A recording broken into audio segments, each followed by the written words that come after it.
Very good evening. Can I start? So, my dear students, on this lecture, we are going to cover some of the important aspects of brain death, organ donation, and medico legal ethics. Now, since many of the participants are new to this sessions, in today's session, so I was told to give a brief introduction about a talk followed by a discussion of the MCQs. So, I will go through an understanding of the role of the ICU team in maintenance of potential brainstem donor. Now, this will solve many of your potential queries and will just instill you the confidence to understand that what exactly the ICU team has to do. And on this regard, it is good to know what are the important or the essential things that the intensivist is supposed to read about this in this situation. Right. So the objective in any patient, whenever there is a brain dead patient, is there is a shift in focus from optimizing cerebral perfusion pressure to maintaining the hemodynamic stability. And in order to do so, one has to be particularly attentive and careful to see that the physiology of that patient remains as close to normal as possible in terms of few things like the parameters like body temperature, oxygenation, preload, cardiovascular stability, and the urine output. Now, this will require some form of intervention or administration of drugs so that they maintain the physiology as much as close to the normal, which is not possible without support many times in patients who are brain dead. So, what are the pathophysiological changes and what is their clinical consequences that one needs to know? If you see that in case of brain death, if there is increasing ischemia, the hemodynamic affection will involve certain areas of the brain in increasing preponderance. The first is the pons. And in the pons, there is vagal stimulation and also sympathetic stimulation. So there will be bradycardia, there will be hypertension as a result of sympathetic stimulation and as well as irregular breathing. Now, this triad constitutes the Cushing's reflex or the Cushing triad, and a clinical consequence of this is myocardial ischemia. So this one needs to know. As we move down, then the affection of the medulla occurs. In medulla, it is primarily sympathetic stimulation giving rise to adrenergic storm, which manifests as labile blood pressure to begin with, followed by vasoconstriction. And that also often involves or collides with the first phase of the Cushing's reflex. Now, the clinical consequences, ventricular dysfunction and cardiac dysrhythmias. And when the spinal cord is affected, then there will be loss of this sympathetic output, which was the storm in the previous phase. There will be loss, so that will produce vasodilation and hypotension. Now, this hypotension is often viewed as a second phase of the Cushing reflex. So one has to understand that these series of changes are often mixed up. And because it is not necessary that the increasing ischemia affection of those centers in the brain is going to manifest in a linear fashion. And therefore, there is often a chance that the labile blood pressure may coexist with vasodilatation, and hypotension and bradycardia might also coexist together. But when it is affected, the spinal cord, there will be cardiac dysrhythmias plus pulmonary edema. So cardiac dysrhythmias can occur both in medulla and the spinal cord, whereas myocardial ischemia is more prominent with the affection of the pons and pulmonary edema with the affection of the spinal cord. So there are 7 areas of donor management which an intensivist has to hold forth with. One is the hemodynamic management, 2, fluids and electrolyte balance, 3, respiratory management, 4, endocrine management, 5, temperature management, 6, anemia and correction of the coagulation factors if there is coagulopathy, and 7, of course, is the last but not the least important. It is one of the most important factors. It is the infection management. So if we can approach each of these parameters in a scientific manner as a point by point, then probably we are not going to miss any point. When we talk about hemodynamic monitoring, we include the minimum monitorings as these ones. One is the core temperature, 2 is the ECG, third is the systolic blood pressure, fourth is the central venous pressure. The arterial line, one has to place it, and that would be required not only to monitor the blood pressure, but also for the drawing the sample for ABG, the saturation, hourly urine output, and a POCUS 2D echo for assessing the cardiac contractility. By looking into those aspects, the VT, the Y, the velocity time integral, the ejection fraction, the RV function, diastolic function, etc., and also the assessment of the IVC. And we set up some targets and manage the patients with necessary drugs to achieve those targets. So this management includes short-acting agents for initial hypertension, then isoprenaline or adrenaline for decreased heart rate because atropine is ineffective. Ventricular tachyarrhythmias are treated with lidocaine or amiodarone, and circulating blood volume is restored by volume expansion, failing which one has to go for vasopressors and the ionotropes. So these are the various targets what is set in these patients for resuscitation so that the organs become salvageable and the success is achieved following the donation. So heart rate, the arterial blood pressure, cerebral venous pressure, urine output, serum electrolytes, and blood gases. Now you have to remember that each of these parameters can be used as a template to give you a case scenario from which questions can be twisted or framed in manner to give you the answers or to check your knowledge about these targets. Next is the temperature. Temperature is a necessary criteria to pronounce brain death, and the factors which are responsible for this is loss of hypothalamic control, fall in the basal metabolic rate, absence of muscular activity, and increased heat loss from vasoplasia. The adverse effects are deranged intravascular coagulation, reduced myocardial contractility, and increased risk of arrhythmias. So therapeutic temperature management includes the use of thermal blankets, reducing the passive heat loss, hot air devices, warm fluid infusions, and in extreme conditions, intravascular devices. The fluid management of the brain dead organ donor is also important because replacement of absolute volume deficits either by balanced salt solution or Ringer's lactate are the choice.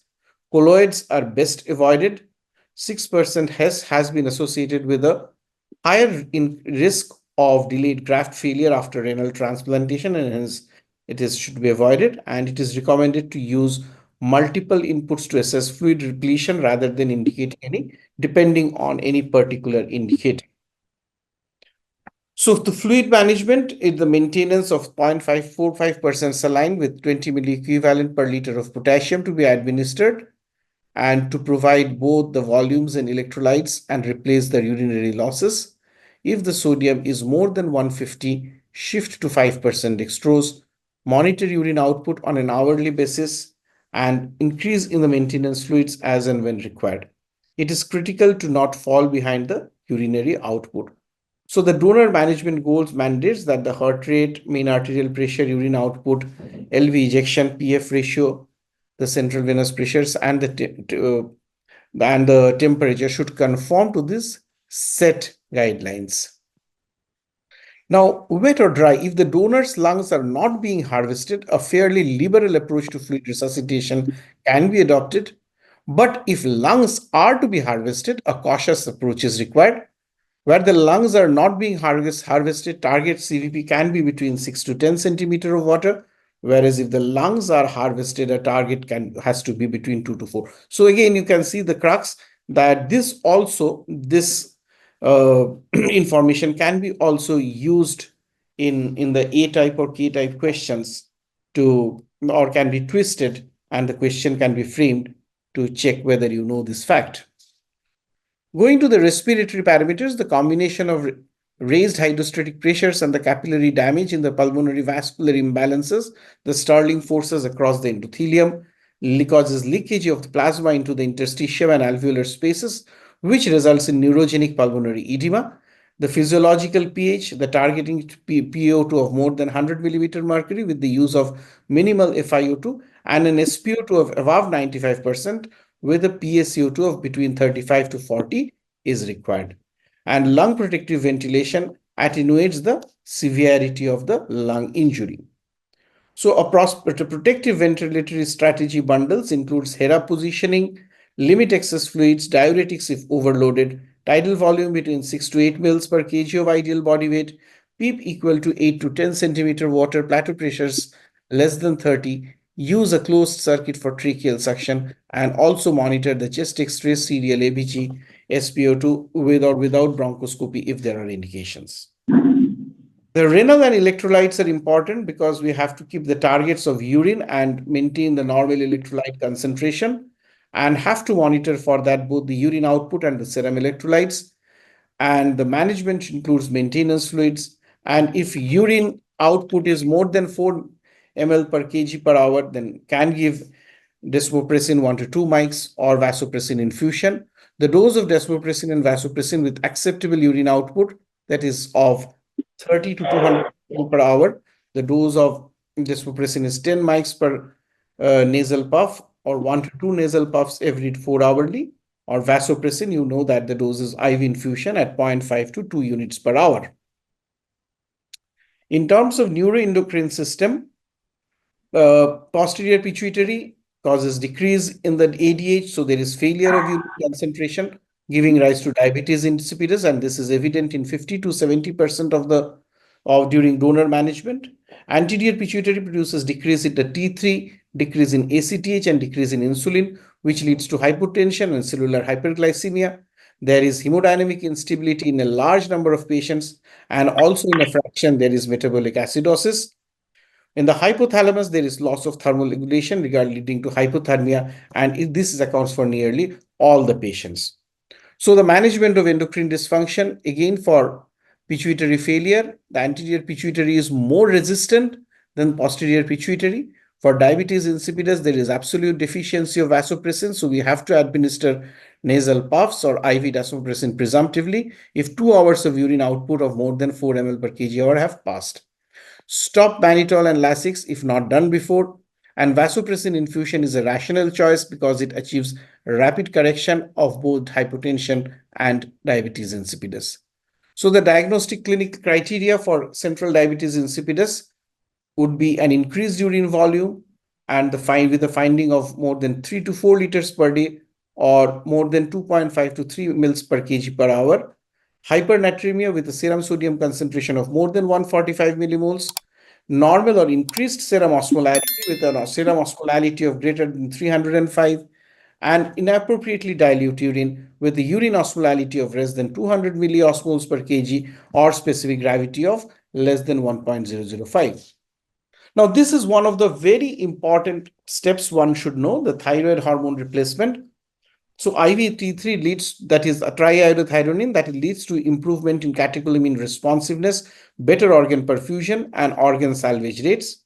So consider if the ejection fraction is less than 45%. If IV triiodothyronine is not available and its advantage is marginal when the patient is already receiving methylprednisolone and vasopressin. So what about corticosteroids? Methylprednisolone supraphysiological doses has been associated with decreased extravascular lung water, decreased level of inflammatory markers, and increased organ retrieval. So the dose is 15 milligrams per kg every 24 hours. Steroids to be administered only after sampling for tissue typing, since they may reduce the HLA expression. So this is also important. For thyroid hormone replacement, we have already covered. For hyperglycemia, we have to avoid extreme hyperglycemia, target sugar level between 120 to 180, and consensus guidelines recommended to treat at least severe hyperglycemia.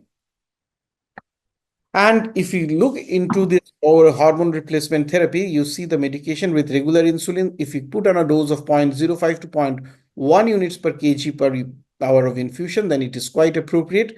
Recommendation is to monitor the blood sugar levels. With methylprednisolone, 15 milligram per kg IV or 1 gram IV every 24 hours, or 250 mg of IV bolus followed by infusion at 100 milligram per hour till organ recovery. And some studies have shown efficacy with hydrocortisone also. Levothyroxine 20 mics IV bolus and 10 mics per hour IV infusion. Vasopressin 0.5 to 1 millionits per kg per hour. And it has to be titrated with a mean arterial pressure of more than 70, with an urinary output of 3 to 4 mils per hour, and with systemic resistance between 800 to 1200. Desmopressin 2 to 4 mics can be used in hemodynamically stable donors. For anemia and coagulation, for SIRS response, platelet activation, and dysregulation of the Ward-Willebrand factor, activation of the coagulation pathway with increased fibrin formation and hypofibrinolysis. So naturally, it is to be considered as a prothrombotic state, contributing to the formation of microthrombi in the transplantable organs and potential deterioration of their function. So one needs to be very careful and should every bit of intervention to avoid that. Through thromboprophylaxis in the brain-dead donor, with patients with normal coagulation and platelets must be prescribed with low molecular heparin, and because of this coagulative state. For anemia and coagulation, there is no universal recommendations for RB and transfusion targets. So we target normally it is to maintain between 10 grams and consider RBC transfusion in case of hemodynamic instability with signs of tissue hypoxia. Now, severe thrombocytopenia could complicate the surgical procedures of organ procurement. INR of less than 1.5 and platelet count of more than 50,000 have been proposed as the therapeutic goals, including the transfusion of clotting factors and or platelets to achieve these goals before surgery. DIC in the donor is not a contraindication for transplantation, as it does not affect the long-term or even early graft function in the heart, lung, and kidney transplantation. For transfusion therapy, we have to withhold red blood cell transfusions until the HB falls below 7. There are certain specific infection prevention measures, like all unnecessarily indwelling devices should be removed. Invasive devices placed in suboptimal conditions needs to be changed using complete aseptic precautions. Antibiotics should be administered presumptively if there is a small evidence of infection till the cultures are available, and prophylactic antibiotics and nephrotoxic antibiotics should be avoided. One needs to be careful about bacterial infections, and antibiotics reserve the antibiotic therapy for treatment of either known or suspected infections, and screen cultures of blood, urine, and sputum at intervals consistent with general ICU practice and the patient's clinical status, so that we can able to detect or catch at the earliest if there is any deviation. So this following investigation should be performed at the minimum. You can see the CBC, the blood grouping cross-matching, coagulation profile, RFT-1, serum electrolytes, blood sugar, complete AFT, urinalysis, ABG with lactate, and cardiac evaluation, ECG, echocardiography, imaging, chest X-ray, ultrasound for abdominal organs, microbiology, surveillance cultures of ET, aspirate, blood, urine, etc., and as well as the vital markers, that is HBsAg, anti-HCV, and HIV1 and 2. The nutrition is also important because optimal feeding strategy for brain-dead organ donors remains, although it is unclear, but there is no doubt that it is important. It is unclear because clinical studies are lacking, And recommendation is to continue nutritional support as if brain death would not have occurred. So early parenteral nutrition in critically ill patients increases risk of infections and prolonging organ failure, and it is not recommended in potential donors. So there are certain medications which one needs to avoid, and primarily they are either hepatotoxic or nephrotoxic. In the hepatotoxic, there is a long list including most of the ATTs, then anti-HIVs, the anesthetic agents, colds, and this disease modifying agents that are used, the neurological drugs, and also the psychiatric medications. Among the nephrotoxic ones are the NSAID, diuretics, various cardiac drugs, antibiotics like the aminoglycosides, radiocontrast, and a lot of other drugs.